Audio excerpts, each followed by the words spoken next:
Chers négros stupides, bienvenue chez les fétiches de guerre. Cet ouvrage de S. Mahasis, qui est un grec, a été publié en 1947 à Athènes.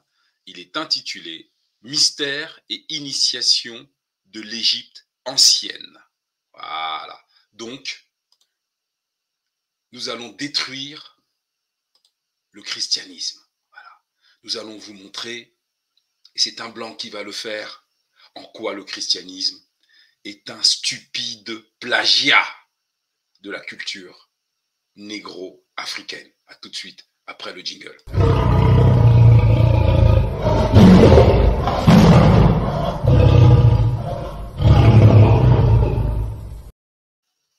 Donc, nous sommes page 20. Voilà. L'ancienneté des mystères. Voilà. Écoutez bien. Donc, nous sommes ici. Elle est où ma souris? Elle est là. Voilà. Mais c'est dans le règne des rois de la 12e dynastie, donc on est 2000 ans avant Jésus-Christ, qu'on voit apparaître le premier rituel des mystères d'Osiris, dont le véritable nom est Oussaré. Voilà. Et Osiris, c'est au bassin Congo. Osiris, c'est plus ancien que la création de l'Égypte. Le premier rituel des mystères d'Osiris, célébré au cours de cérémonies publiques, c'est-à-dire la passion d'Osiris. Oh, ça ne vous rappelle pas quelque chose, ça? Voilà, ils ont repris la passion de Jésus-Christ. Alors en fait, c'est la passion d'Osiris. Et son drame sacré, jusqu'alors tenu secret dans les temples et célébré pour le seul profit du roi. De cette démocratisation de la religion. Alors, démocratisation, c'est rendre public, rendre accessible au public de la religion. Religion est une stupidité occidentale, parce que ce mot n'a jamais existé dans les langues africaines. On aurait dû écrire de cette démocratisation de la spiritualité, qui fut un événement très important dans la vie spirituelle et sociale de l'Égypte, résulte l'admission, vous voyez, c'est là, de la plèbe. La plèbe, c'est le peuple, à participer à la résurrection et à l'immortalité dans l'autre monde promise pour tous les adeptes d'Osiris. Et oui, vous voyez, ce n'est pas les adeptes de Jésus-Christ. On est 2000 ans avant le grand mensonge. Voilà. L'exemple d'Osiris, qui par sa passion a mérité l'immortalité, est à imiter aussi bien par le roi que par le plus humble des fidèles du Dieu. Cette démocratisation des anciens mystères se fit par la constitution d'une série de fêtes propres à présenter à la seule satisfaction du peuple, tandis que les vraies et originelles cérémonies des mystères se conservèrent secrètes dans les temples et ignorées par le peuple. Voilà. Ces fêtes populaires étaient susceptibles d'attirer la curiosité des ignorants par le symbolisme et le sens caché de la passion d'Osiris. Et c'est précisément cette explication qui constitua l'initiation et le passage par la passion propre du Dieu. Et vous voyez,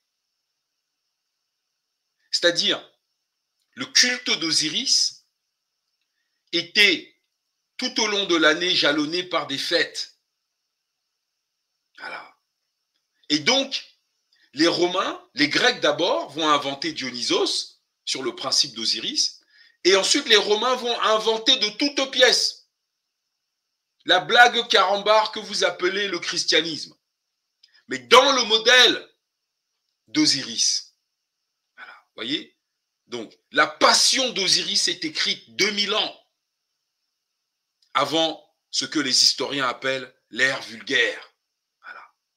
Dès la 12e dynastie, donc, les épisodes de la mort, de l'ensevelissement, de la résurrection du Dieu étaient joués lors de grandes fêtes en plein air et en partie dans des édifices spéciaux.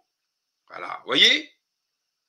Dès la 12e dynastie, 2000 ans avant Jésus-Christ, les épisodes de la mort, de l'ensevelissement et de la résurrection d'Osiris étaient joués lors de grandes fêtes en plein air et en partie dans des édifices spéciaux qui étaient appelés les chapelles d'Osiris, annexes des temples des dieux urbains, mais dès la plus haute époque, tout mort était imaginé comme un Osiris dont il subissait les péripéties divines. Voilà. Voilà. Donc, le monothéisme est africain. La passion d'Oussaré, Oussaré que les Grecs vont renommer Osiris, est africain. Voilà. Voyez, la mort, l'ensevelissement et la résurrection, c'est africain. Voilà. L'ancienneté de la légende, de la passion d'Osiris est conservée grâce aux anciens acteurs grecs. Les savants égyptiens ont reçu, depuis les temps reculés, la légende sur la mort d'Osiris sous le sceau du secret. Voilà. Dès les temps anciens, les Égyptiens, contemplant l'univers et admirant son ordre et sa beauté, ont conçu dans leur esprit l'existence de Dieu, principal et éternel. Le soleil et la lune, ils nommèrent l'un Osiris et l'autre Isis. C'est faux. Isis n'a jamais été la lune. Voilà, c'est ça, c'est les carences d'occidental qui ne comprend rien. Isis, c'est l'étoile Sirius. Et Osiris n'est pas le soleil. Osiris est la constellation d'Orion. Voilà. Dans la cosmogonie africaine, le soleil, c'est Dieu, mais pas Dieu en tant que tel.